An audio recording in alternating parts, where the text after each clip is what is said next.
Yeah, a lot. Sabrina, you want to hit the lights too, please?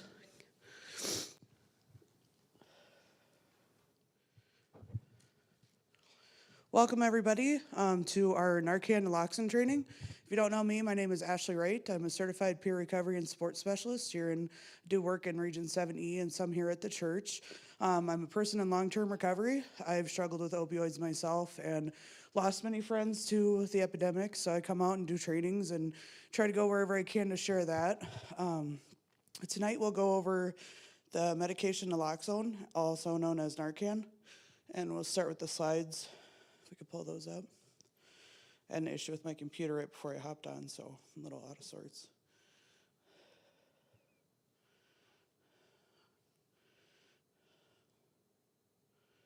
Is it working? Yeah, I'm not. Okay. Okay. All the way to the front. I wanted to just say in this training, it's really good that you all showed up. I'm glad you all came here today. It's good for us all to be educated. We never know when and where we'll run into an overdose. If we don't know anybody actively using, we can always run into it out in public or, gas stations, bus stops, anywhere really. In my life, I've lost several people to the disease as I shared, and I know probably a lot of you have known somebody that struggles with it or has passed because of it too. And just want to keep those people in mind as I do this training. I know we just lost a brother within the last couple days that attended TBO and did a lot of outreach, tried to fight the battle, and unfortunately didn't win that battle. So in his memory, I want to do that tonight. So we'll get started. Overdose response training, identifying and reversing an opioid overdose. Before we begin, in order to receive a certificate of completion, you can go on our website. There will be a survey, a QR code at the end of this, and you just click that into your phone. Complete the survey, and there are paper forms available upon request, and select CEUs are available. An overview. In today's presentation, we're going to learn about the Steve Rumler Hope Network, the opioid crisis and current statistics, opioid overdose and naloxone administration. There will be drug use, overdose, and needles involved in this training spoken about, and then in person I'll pull out a kit and kind of model how it's done. Today's training is not considered a CPR class. So, about our network. So we'll go over Steve's story, remembering Steve Rumler. Our namesake, Steve Rumler, battled both chronic pain and opioid use disorder. After a severe spinal injury, he developed a dependence to his prescribed pain medications. Despite years of treatment, Steve's life was lost to an accidental overdose on July 1st, 2011. Steve's loved ones created the Steve Rumler Hope Network in his memory. So our programs, we fight the opioid crisis through overdose prevention, advocacy, and education. Why we're here today, the Steve Rumler Hope Network provides training to educate audiences on how to identify opioid overdose and use the opioid overdose reversal medication naloxone. The more people are equipped to use naloxone, the stronger our community safety net becomes. And over 37,000 individuals have been trained through our overdose prevention program to date. Looking at the opioid crisis, local and national statistics. So, looking at national statistics, drug overdose is the leading cause of accidental death in the United States. In 2022, there were over 84,000 fatal overdoses involving opioids. That's roughly one person every 6.5 minutes. Since 2000, more than 725,000 Americans have lost their lives to an opioid overdose. And you can, go back. You can kind of see in that chart there, in relation to the AIDS epidemic, World War II, I, and Vietnam War, just how staggering those statistics are for drug overdoses. It's been an evolving crisis. In the 90s, it was prescription opioids. Opioid use was driven by overprescription and diversion of prescription medications. In 2023 to 2013, it was mainly heroin. Heroin-related overdose deaths rose as heroin became a cheaper and more readily available alternative for use. In 2013 on, synthetic opioids like illicitly manufactured fentanyl became the primary driver of overdose death. Today, synthetic opioids and stimulants, fentanyl contamination of non-opioid substances, notably stimulants like methamphetamine and cocaine, has significantly increased the risk of accidental opioid exposure and overdose. So the waves of the opioid epidemic, in purple there you got the first wave, which was the rise in prescription opioid overdose deaths.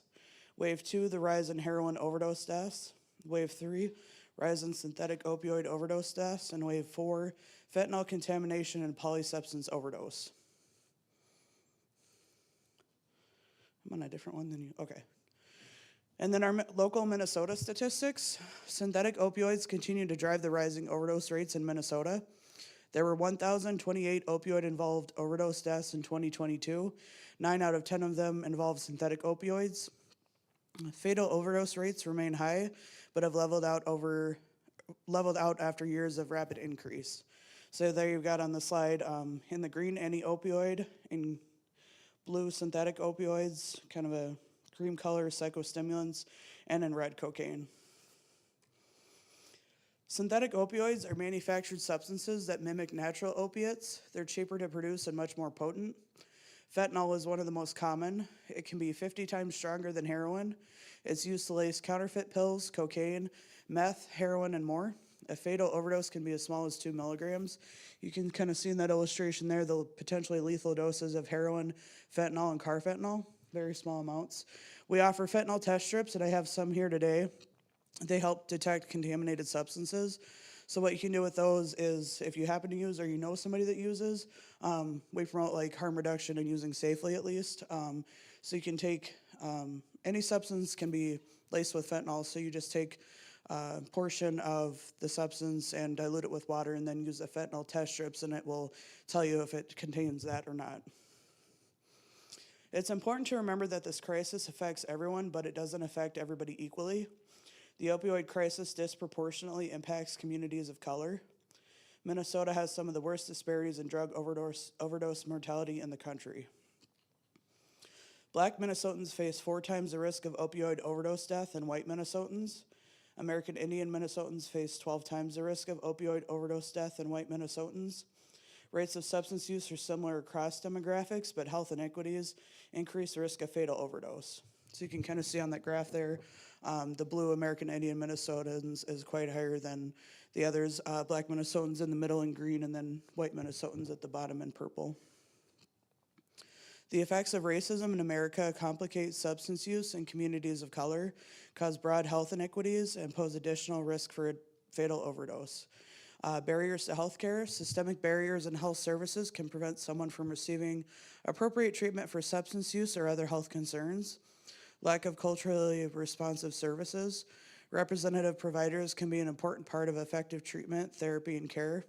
Increased demographic diversity is needed in these fields. Risk factors such as trauma or financial hardship.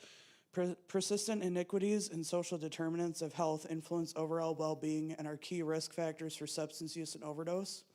Stigma. People of color may encounter additional in-group and out-group stigma for their substance use, which can be a barrier to seeking support or treatment. And distrust of emergency services may deter people from seeking treatment or seeking emergency assistance in the event of an overdose. Making an impact. In 2022, there were 5,650 emergency room visits for opioid-involved overdoses compared to the 1,028 fatalities. Many more deaths were prevented by individuals getting naloxone and medical care. So the naloxone training point, identifying and reversing an opioid overdose. In this section, we'll learn how to recognize the signs of an opioid overdose, what is naloxone, how naloxone works to reverse an opioid overdose, and how to give naloxone to a person who has overdosed. So recognizing what is an opioid overdose, when someone takes too many opioids, it causes their breathing to slow down. As their breathing becomes slower and more shallow, they become very sleepy or unconscious. The low oxygen levels begin to cause damage to the heart and the brain, and left untreated, the breathing will stop entirely and eventually the heart will stop. So there's kind of a graph that just describes what I just said, how it plummets from normal to the breathing slowing to stopping, and then eventually the heart will stop.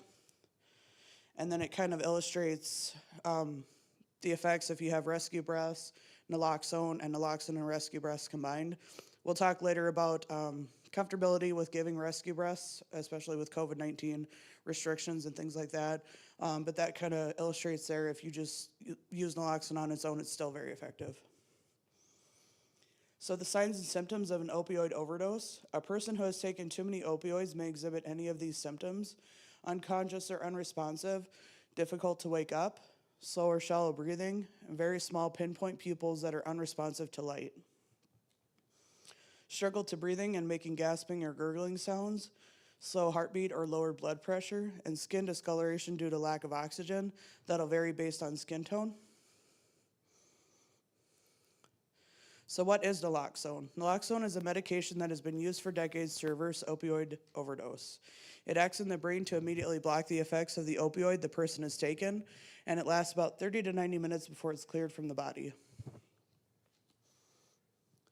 So there's kind of an illustration there of how the naloxone works when it binds to receptors and blocks off the opioid. The naloxone will attach to the same receptors in the brain as the opioids, but it has a stronger bond, and it knocks the opioids off the receptors and blocks any additional opioids from bonding with the receptors for 30 to 90 minutes. This reverses the overdose and can allow the person to breathe again. So naloxone can reverse an overdose caused by opioids such as heroin, morphine, hydromorphone or Dilaudid, hydrocodone, such as Oxycontin or Percocet, hydrocodone, such as Norco or Vicodin, fentanyl and carfentanil, nitazenes, I think that one's new for me, buprenorphine, codeine, and methadone. So naloxone cannot reverse an overdose caused by non-opioids, stimulants such as cocaine, methamphetamine, Adderall, etc., alcohol, benzodiazepines, anti-anxiety medications like Valium, Ativan, Xanax, Klonopin, etc., and other substances such as xylazine. Although you may not know what the overdose is from, it may still be beneficial to administer naloxone.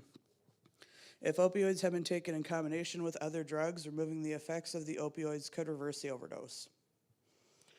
As with any medication, there's a very small chance, less than 0.01%, that someone might be allergic to naloxone. This may result in a rash, hives, or swelling of the face, lips, and throat. The risk of an untreated opioid overdose are much greater than any possible allergic reaction. First responders will be able to address any allergy-related complications when they arrive. If the person is only sleeping, naloxone will cause no harm. If the person is under the influence of another substance, naloxone will cause no harm. And if the naloxone is expired, naloxone will cause no harm. Naloxone can be given multiple ways. The first method is injected directly into the muscle, the intramuscular injection, which is the type that I have here today. There's the nasal spray, most commonly known as Narcan. They also have Revive or an atomizer device. Some formats are approved as over-the-counter medications, and intravenous or IV, but that's only under the care of medical professionals. Naloxone is approved for use at all ages. While the medication involved is the same, dosages, administration steps, and costs may vary between the types. Where you can get naloxone? Steve's Law expanded naloxone access in Minnesota. Anyone in Minnesota can carry and use naloxone without a prescription. Pharmacies can and should have naloxone available both by prescription and over-the-counter. Pharmacists can issue a prescription on site. Prescriptions can be third-party, issued to a person who is not the person who intends to use it. And stores can now sell 3 milligram to 4 milligram nasal naloxone over the counter. Many community organizations provide naloxone to the public.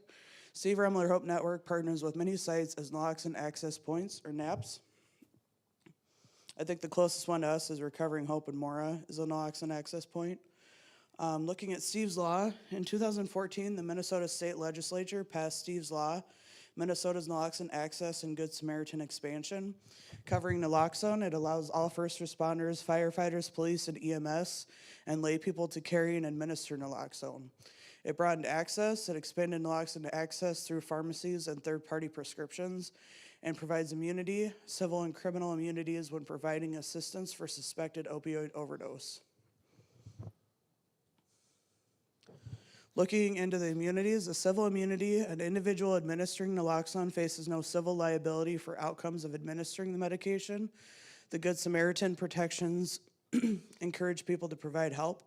There's criminal immunity. The person experiencing an overdose and the person calling 911 to seek assistance cannot face charges for use and have limited protection from charges for possession of substances. And they cannot have parole or probation revoked due to activities covered under the above immunity. For more detailed information, you can visit rumlerhope.org/Steve's Law. Next, we'll get into the intramuscular administration. So back to that, we'll recall the signs and symptoms of an opioid overdose. They'll be unconscious or unresponsive, slow or shallow breathing, pinpoint pupils, gasping or gurgling, slow heartbeat or low blood pressure, cold or discolored skin, and vary based on skin tone. So prior to the injection, if you see the symptoms of an overdose, attempt to wake the person first, yelling, tapping, and gentle shaking. If the person isn't waking up, this is a medical emergency. Next, call 911. Say someone is unresponsive and not breathing. Give the location, the exact address if possible. Next, open the naloxone kit and take out the items. So I'll pull one up real quick.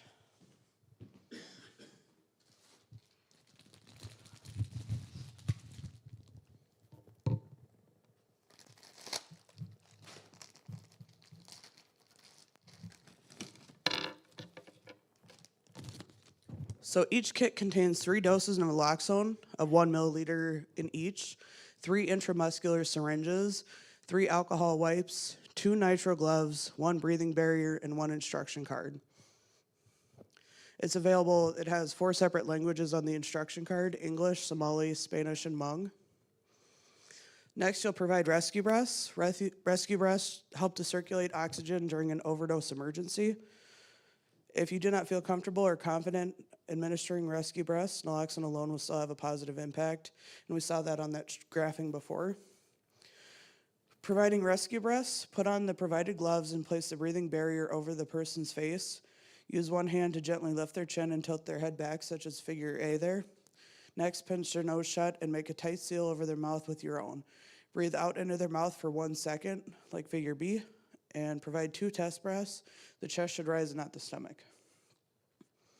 Preparing the naloxone, kind of model that real quick.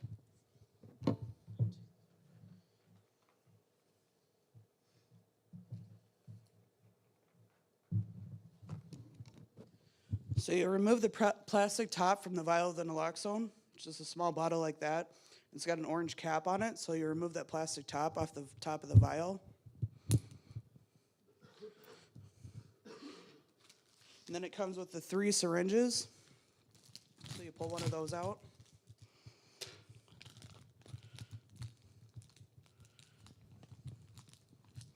I can get it.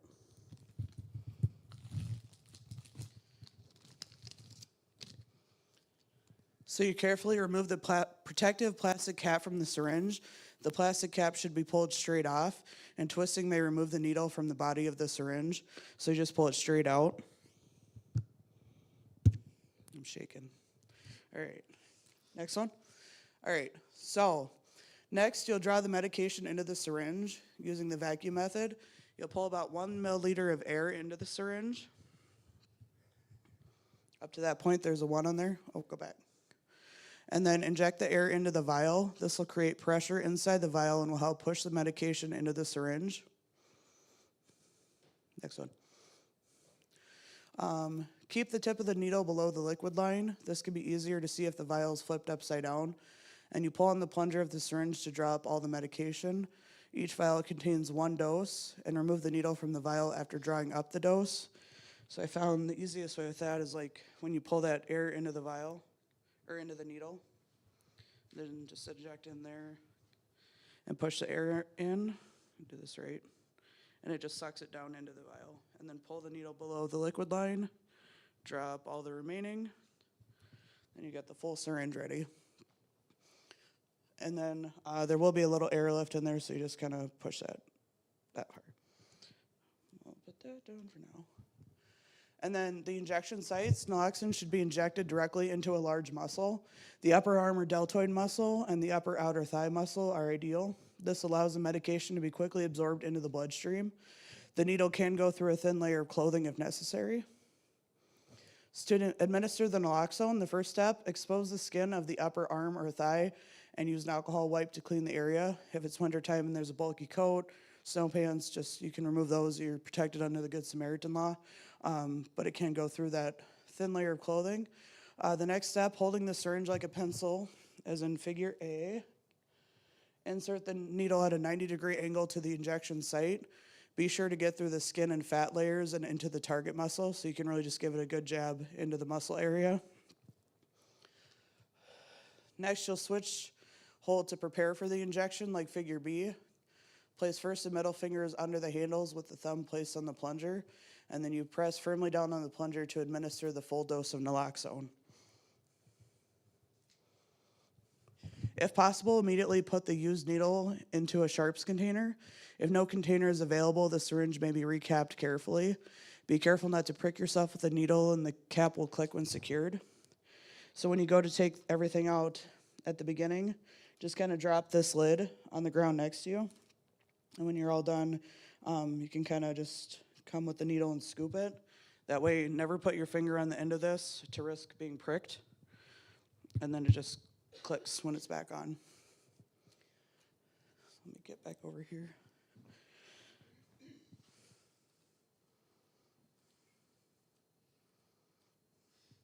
Next, you'll check the person's breathing and provide rescue breaths. 1 breath every 5 seconds for 2 minutes while waiting for the effects of the naloxone. Step 7, if there's no improvement in the person's condition after 2 minutes, you should administer another dose of naloxone. You'll repeat the previous steps, and if possible, switch injection sites between doses. Looking at the nasal applicator administration, or we commonly know that one as Narcan, but there are other brandings. There's generic naloxone hydrochloride nasal spray, Revive, and Clexato, and then, Narcan is a well-known nasal naloxone product, but other products using the same applicator are available. Prior to nasal administration, attempt to wake the person, yelling, tapping, or gentle shaking. Call 911. Open the kit and take out the items. Put on the gloves. Provide 2 rescue breaths using the breathing mask. Step 1, lay the person on their back and remove the first dose of nasal naloxone from the package. Step 2, hold the nasal spray with your first and middle fingers on either side of the nozzle, being careful not to push the plunger. Gently insert the tip of the nozzle into the nostril until your fingers on either side of the nozzle are against the bottom of the person's nose. Step 4, use your thumb to firmly press down the plunger and spray the medication. Each applicator contains 1 dose. Remove the used applicator from the nostril after giving the dose. Step 6, check the person's breathing and provide rescue breaths. 1 breath every 5 seconds for 2 minutes while waiting for the effects of the naloxone. Step 7, if there's no improvement in the person's condition after 2 minutes, you should administer another dose of naloxone. Repeat the previous steps and alternate nostrils between doses. If when the person begins breathing, do not leave them. Help them into the recovery position if possible and monitor their breathing. That's illustrated there in that picture, the recovery position, with the hands supporting the head and the knees stopping the body from rolling onto the stomach. It's important to stay with the person until help arrives. When the naloxone wears off after about 30 to 90 minutes, the individual can slip back into an overdose. You'll need to administer additional doses of naloxone if this occurs before medical assistance arrives. Looking at how someone might react, it's hard to know how a person will react when revived from an opioid overdose. Many factors can influence their behavior, including opioid withdrawal. Naloxone induces temporary but immediate withdrawal. Symptoms may include nausea, sweating, disorientation, and body aches. It's often misunderstood as side effects of naloxone. Other substances, naloxone only counteracts opioids in the body. Other substances may remain active. Individuals who have taken other sedatives, including xylazine, may begin breathing but not regain consciousness. The emotional response, individuals revived from an overdose may be fearful, sad, frustrated, embarrassed, or confused. Oxygen deprivation can cause additional stress and disorientation. None of these possible reactions should prevent you from administering naloxone to someone in need. If someone is experiencing an opioid overdose, getting naloxone is their best chance to survive. Looking at scene safety, be aware of your surroundings. Avoid any tools such as pipes, needles, etc., or substances on the scene.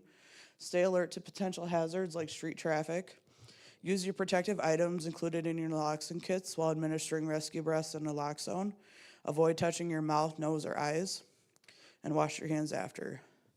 Once EMS arrives, allow them to take over assisting the individual, answer any questions the responders may have, and exit the immediate scene. Prioritize your safety. If anything is making you feel unsafe, remove yourself from the situation, call 911, and wait for EMS to arrive. Safe disposal. All used supplies can be given to first responders for disposal. Otherwise, dispose of used syringes. Used needles should be placed into a sharps disposal container or rigid plastic container. Don't use a glass container. Services available to dispose of collected sharps. Disposing of naloxone vials and nasal applicators. Naloxone is non-toxic and may be thrown out in household trash.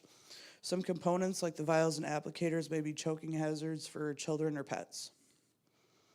Storing your naloxone. Naloxone keeps best at room temperature. Avoid extreme temperatures, both hot and cold. Kits should be stored away from direct sunlight.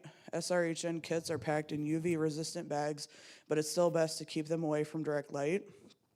Naloxone has an FDA-required expiration date of 2 to 3 years. You can reach out to us at SRHN for a replacement kit, and you can return expired or unused kits to us also. So here's where you'll find the expiration dates on the vials and the nasal spray, marked in orange there. If you need more naloxone, SRHN partners with community organizations, clinics, and businesses as naloxone access points or NAPs, where anyone can get naloxone. You can find your nearest NAP at rumlerhope.org/NAP, and it can be requested at most pharmacies or purchased over the counter. If you need more fentanyl test strips, we offer them through our ODP program and NAP partners. These kits each contain 4 strips that can be used to detect the presence of synthetic opioids and other substances. For more information, you can visit rumlerhope.org/FTS. Supporting our network. To donate, click donate on our website to support our continuing work. You can volunteer. Our volunteers make our mission possible. Becoming a partner, advocate for naloxone and reduce stigma in your community. Visit rumlerhope.org to learn more and stay involved. In summary, naloxone is a life-saving medication and is an important tool for public health. Steve's Law offers both civil and criminal immunities for overdose response situations. Naloxone can be carried and used without a prescription in Minnesota. People in Minnesota can get no-cost intramuscular naloxone from SRHN or any of our partnered NAP sites. Nasal naloxone can be purchased from most pharmacies over the counter. You can revisit instructions and videos detailing naloxone administration on the SRHN website. Here is that QR code that I mentioned. If you scan that on your phone, just take out your camera and pull up that QR code. That's our survey. Today's training was facilitated by myself, Ashley Wright, a community trainer partnered with the Steve Rumler Hope Network, and brought to you here at the Bridge. As a reminder, you must complete that survey to get the certificate of completion, select CEUs, and if you want an IM naloxone kit mailed to you, you can also fill that out there too. But I have some to hand out here today, and that is, I believe, all I have for that. I've got lots of kits up here and some fentanyl test strips that we can just hand out. Does anybody have any questions? Okay, well, that's all I have for you guys. Thanks for coming out. That's the training. If you want to come on up for those, that's it. Thank you.